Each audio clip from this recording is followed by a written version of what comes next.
आज की कहानी उन लोगों के लिए है जो नसीब के भरोसे बैठ जाते हैं और अपने किस्मत को कोसते रहते हैं।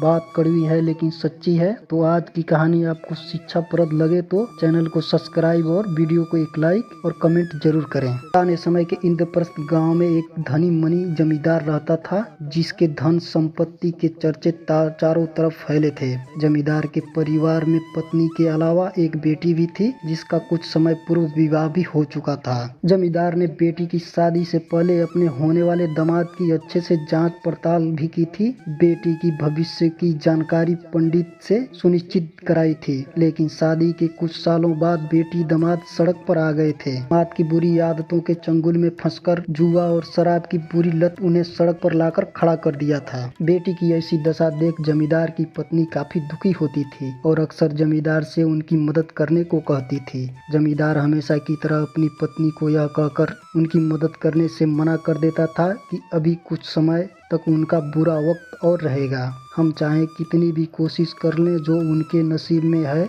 वह उन्हें नहीं मिल पाएगा। जमींदार की ऐसी बातें सुनकर उसकी पत्नी काफी दुखी हो जाती थी और मन ही मन अपने पति को कोसती रहती थी और सोचती, कैसा स्वार्थी पिता है, अपनी ही बेटी को इतने कष्टों में देखकर भी उसकी मदद करने के लिए तैयार नहीं होता है। आखिर भगवान ने जो इतना संपत्ति धन दौलत दिया है, उसका क्या करेंगे? हमें कोई और औलाद भी नहीं है, ले दे के एक यही बेटी है और उसके लिए भी कुछ नहीं करेंगे तो और किसके लिए करेंगे? जमींदार ऐसा नहीं सोचता था। ऐसा नहीं है कि जमींदार अपनी इकलौती बेटी से प्रेम नहीं करता था, लेकिन उसने अपनी पुत्री की कुंडली अच्छी तरह से जानता था कि वह चाहे किसी भी लड़के से शादी करती, लेकिन उसके जीवन में यह समय आने वाला ही था और बिना भुगते उसको छुटकारा नहीं मिलने वाला था। कुछ समय बीता। एक दिन खाने पीने की मोहताज हो चुके दामाद और उसकी बेटी जमींदार के घर आए। दोनों पति पत्नी मिलकर बेटी दामाद की खूब सेवा सत्कार किया और खूब अच्छा खाना खिलाया। बेटी और दामाद की जमींदार सहायता मांगने की हिम्मत न हुई, इसलिए वह बिना बोली ही वापस अपने घर को लौट गए। लेकिन माँ तो माँ होती है और जमींदार की पत्नी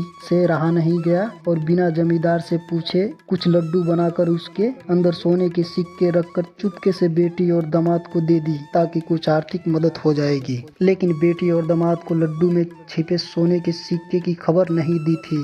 जाहिर सी बात है कि जब घर जाकर लड्डू खाते तो सोने के सिक्के जरूर दिख जाते। जमींदार की बेटी उन दोनों से आशीर्वाद लेकर अपने घर की तरफ रवाना हो गए। पैसे के अभाव में किसी सवारी न जाकर कोसों दूर अपने घर के लिए पैदल ही चल दिए। थोड़े ही दूर चले थे कि जमींदार की बेटी के पैर में चोट लग गई। अब उसको चलने में काफी तकलीफ का सामना करना पड़ रहा था। जमींदार के दामाद ने जब देखा कि उसकी बीवी बिल्कुल चलने में सक्षम नहीं है, तो उसने एक टांगे वाले को अपने घर तक किराए पर ले लिया। दोनों पति पत्नी टांगे में बैठकर घर तक पहुंच गए, लेकिन अब दोनों के पास समस्या थी। टांगे वाले को उसके किराए के पैसे देने की कि उनके पास नहीं थे। इसलिए जमींदार की बेटी ने अपने मायके से लाई हुई लड्डू किराए के रूप में टांगे वाले को दे दिया। टांगे वाला लड्डू लेकर अपने घर की तरफ चल दिया। तब उसे रास्ते में एक हलवाई की दुकान दिखी। टांगे वाले ने सोचा, इन लड्डुओं को बेचकर घर के लिए खाने पीने का सामान ले लूंगा। यह सोचकर सारे लड्डू हलवाई को बेच दिया। अब जिस गांव में हलवाई रहता था, उसी गांव में के एक आदमी के घर पूजा होनी थी।